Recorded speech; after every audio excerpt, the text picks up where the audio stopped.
né? Todo o grupo de eleitores brasileiro, né? A pesquisa eleitoral das mais diversas metodologias deveria captar, né? Se não está captando a mudança, né? O crescimento do Renan, é porque deve ter algum erro realmente na pesquisa em si, né? Se de fato... Eu tenho notado nas últimas semanas um certo crescimento de outros candidatos aí, notadamente do Renan Santos. Ele tem subido um bocado aí em pesquisas, principalmente na Atlas Intel, que é a pesquisa que faz levantamento pela internet, que pega um público mais engajado. Na Atlas de hoje, ele não cresceu tanto, ele aparece com 3%, empatado ali com o Ronaldo Caiado, e o Romeu Zema tem 2% no cenário estimulado de primeiro turno. Mas tem outras indicações que mostram que ele está crescendo sim, ainda que principalmente, entre esse eleitorado mais cracudo de política, que acompanha com mais intensidade. Então, você vai ver a vaquinha lá, ele está crescendo. Você vai ver pesquisa do mercado de apostas Polymarket, ele está crescendo lá.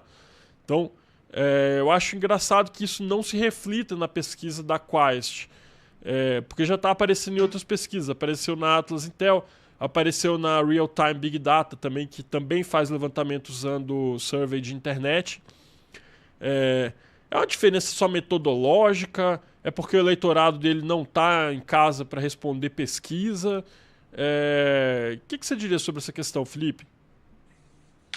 Boa pergunta. Minha pergunta, André, se a questão metodológica influencia ou não a votação do Renan Santos. Não deveria influenciar, né? Até porque uma pesquisa bem feita tem que captar todo o universo amostral, né? Todo o grupo de eleitores brasileiro, né? A pesquisa eleitoral das mais diversas metodologias deveria captar, né? Se não está captando a mudança, né? O crescimento do Renan, é porque deve ter algum erro realmente na pesquisa em si, né? Se de fato o Renan estiver crescendo mesmo, né? Eu acho que tá. Eu acho que tá pelo seguinte, André.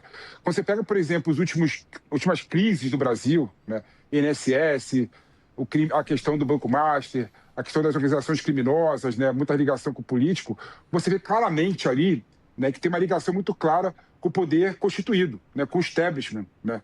E não dá para negar, né, que o Lula, por exemplo, no no terceiro mandato, né? Ele é fruto do establishment, né? O bolsonarismo também é fruto do establishment, o Caiado também é fruto do establishment. Todo mundo é. Então, o único candidato que consegue captar, na minha opinião, essa revolta, né, contra os poderes constituídos, contra a situação dada com as instituições, é exatamente o Renan Santos, né? E ele consegue dialogar muito bem com o público jovem, né? Quando você abre as pesquisas, a Quest, a Atlas Intel e outras pesquisas, Datafolha, quando você abre as pesquisas que foram realizadas e você pega por idade, você vê o crescimento do Renan Santos de pessoas de até 20 anos, até 25 anos, é muito grande, é exponencial, né? Então ele dialoga muito bem com essa parcela da população. E além de ele ser contra, né, o establishment, né, se colocar contra, né, o poder constituído, contra as instituições, né, de uma forma clara, né, ele também consegue captar no eleitor, que eu chamo de eleitor ressentido, né? Aquela pessoa, aquele adolescente, né? aquele adulto jovem, né? Que a família teve ganho no governo Lula, né? Teve ganho no governo Dilma, teve ganho nos últimos governos, né? Mas ele, pessoalmente, não teve ganho nenhum. Então ele não consegue identificar a crise que a família passou, né? E ele é considerado uma pessoa ressentida, no caso, né? Então ele vê o Renan Santos como aquela pessoa que conseguiria, talvez, na visão dele, dar voz, né, às suas ideias e conseguir capitalizar esse movimento aí das pessoas mais jovens. Eu acho até interessante que o Renan ele tem 42 anos, ele é um millennial mais velho. Assim, eu também sou millennial, só que eu sou mais novo que ele. Mas assim, e parece, né? Obviamente, me parece que é jovial, mostra isso. Ele tá acabado, pô, ele tá acabado, né? Você tá acabado. Exato. Mas enfim, o que eu sempre penso quando eu vejo isso assim, a nossa geração, pessoas millennials, né? A gente é uma geração que tem uma quebra de expectativa muito grande.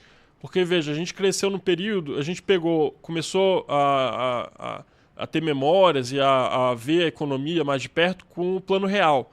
Então, a nossa geração ela viu uma melhora constante no padrão de vida desde as nossas primeiras lembranças, assim, de pegar um país um pouco pior, um pouco mais ferrado, o Brasil lá dos anos 90, e ver uma melhora constante. até um dado momento, até 2015, até a crise econômica que se abateu sobre o Brasil ali no final do mandato da ex-presidente Dilma Rousseff.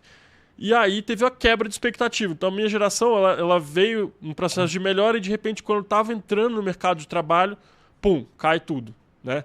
Então é um sentimento que eu diria entre os millennials e entre a geração Z, que é a geração posterior à nossa, que está agora entrando no mercado de trabalho, começando a se inserir profissionalmente, eu diria que essa é uma questão muito prevalente por uma questão da trajetória econômica do Brasil. O Brasil não recuperou até hoje, ou está prestes a recuperar, o nível de renda per capita que tinha em 2013. Né? Então é um país que não cresceu, um país que perdeu aí vários e vários anos.